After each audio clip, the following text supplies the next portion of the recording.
నమస్తే ఫ్రెండ్స్, ఈరోజు మనం కొన్ని ఆశ్చర్యకరమైనటువంటి విషయాలు తెలుసుకుందాం. డామినోస్ పిజ్జా ప్రపంచం మొత్తం మీద 9,000కి పైగా అవుట్లెట్స్ ఉన్న అతిపెద్ద ఫుడ్ చైన్. ఇదొక అమెరికన్ కంపెనీ. ఈ కంపెనీ పిజ్జాలు రాకెట్ స్పీడ్తో సేల్ అయ్యే షాపు ఎక్కడుందో తెలుసా? అమెరికాలో కాదు, యూరోప్లో కాదు, ఆస్ట్రేలియాలో. కొనుగోలుదారులలో ఎక్కువ మంది ఎవరో తెలుసా? ఆస్ట్రేలియన్లు, న్యూజిలాండర్లు కాదు, భారతీయ మూలానికి చెందినవారు. అప్పుడే ఆశ్చర్యపోకండి, ఇంకా చాలా ఉంది. Second highest sales in the world ఎక్కడో తెలుసా? మన దేశ రాజధాని ఢిల్లీలోని నోయిడా సెక్టార్ 18లో. మరి మూడో స్థానం కూడా ఢిల్లీలోనే ఉంది. ఢిల్లీలోని ద్వారకా ఏరియాలో ఉంది ఓ అవుట్లెట్. అంతేకాదు, బర్గర్ సేలులో బహుళజాతి బడా సెట్ మెక్డొనాల్డ్ బెస్ట్ సేల్స్ చేసేది ఇండియాలోనే. జలంధర్లోని మెక్డొనాల్డ్ అవుట్లెట్ ఇండియాలోనే బెస్ట్ సేల్ నమోదు చేస్తోంది.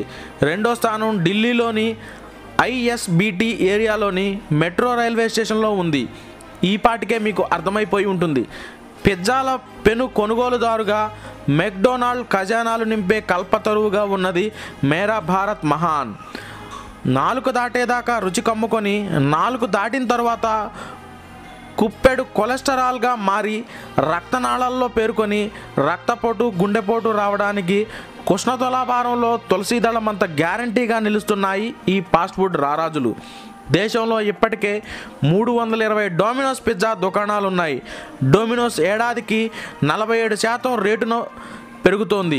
అంతేకాదు, ప్రస్తుతం అమెరికాలో సెకనుకి 350 పిజ్జాలు అమ్ముడవుతున్నాయి. బ్రిటన్లో 90% జనాభా వారానికి కనీసం ఒక్కసారి పిజ్జాని చప్పరించేస్తున్నాయి. అంటే ఏడాదికి దాదాపు 46.6 కోట్ల పిజ్జాలు ఖతం అవుతున్నాయన్నమాట. అయితే రాబోయే కొన్నేళ్లలో అమెరికా, బ్రిటన్ల తలదన్ని మరీ మన దేశం ఫాస్ట్ ఫుడ్ మార్కెట్ను డొమినోస్ డామినేట్ చేయబోతున్నది. మన దేశంలో పిజ్జా, బర్గర్లు సూపర్ ఫాస్ట్ హైవేలో పరుగులు తీస్తున్నాయి. సేల్స్ శరవేగంతో సాగుతున్నాయి. పిజ్జా, బర్గర్ల మార్కెట్లో ఏడాదికి 40% పెరుగుదల ఉంది. ఈ లెక్క చూస్తే మీకు చుక్కలు కనిపించడం ఖాయం. ఫుడ్ ఫ్రాంచైజింగ్ రిపోర్టు ప్రకారం 2001లో ప్రతి నెల 15 లక్షల పిజ్జాలు దేశంలో అమ్ముడయ్యేవి.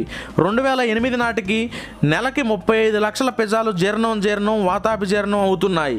మన దేశంలో ప్రస్తుతం ఇంటా బయట తినడానికి ఏటా 32,000 కోట్లు ఖర్చు చేస్తున్నారు. ఇందులో సింహభాగం నగరాలు, పట్టణాల్లోనే, వేరే చెప్పనక్కర్లేదు. ఫుడ్ ఫ్రాంచైజింగ్ రిపోర్ట్ ప్రకారం మన దేశంలో 35% మంది ఉద్యోగాలు చేసే ఒంటరిగాళ్ళు కనీసం నెలకొక్కసారైనా హోటల్లో తింటున్నారు. మహానగరాల్లో కూడా బయట తినడం పెరిగింది. 2003లో నెలకి 2.7 సార్లు బయట తింటే ఇప్పుడు నెలకి 6 సార్లు బయట తింటున్నారు.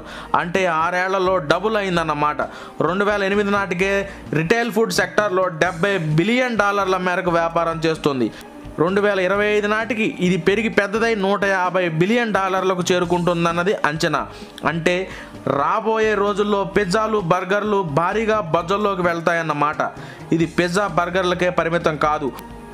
కుర్కురేలు, బింగోలు, ఆలూ చిప్స్, చాకోలెట్స్ ఇలా తదితర సమస్త ఫాస్ట్ ఫుడ్లను తినడం నానాటికి పెరిగిపోతుంది. ఈ high cholesterol food BP, sugars, kidney వ్యాధులు, జీర్ణాశయ సంబంధ వ్యాధులకు రాబోయే రోజుల్లో రాచబాటలు వేయబోతుంది. వ్యాయామాలు తగ్గి కొలెస్టరాల్ హెచ్చి అనారోగ్యాలకు అసలు చిరునామాలుగా మారబోతున్నారు మన స్వీట్ ఇండియన్స్.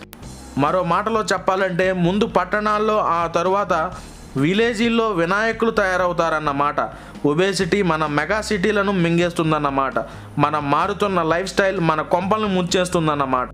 వీటన్నింటి అర్థం ఏమిటంటే ఉత్పాదక శక్తి పెరుగుతుంది, మెడికల్ బిల్లులు హెచ్చుతాయి. అన్నం బ్రహ్మ అనుకునే భారతదేశంలో ఈ విదేశీ అన్నం బ్రహ్మరాక్షసి కాబోతోంది. మనమంతా పోటాపోటీగా సహనా బొనక్తు అనుకొని ఫాస్ట్ ఫుడ్ని చొక్కా లోపలి చెత్త కుండీలో నింపేసుకుంటున్నాం.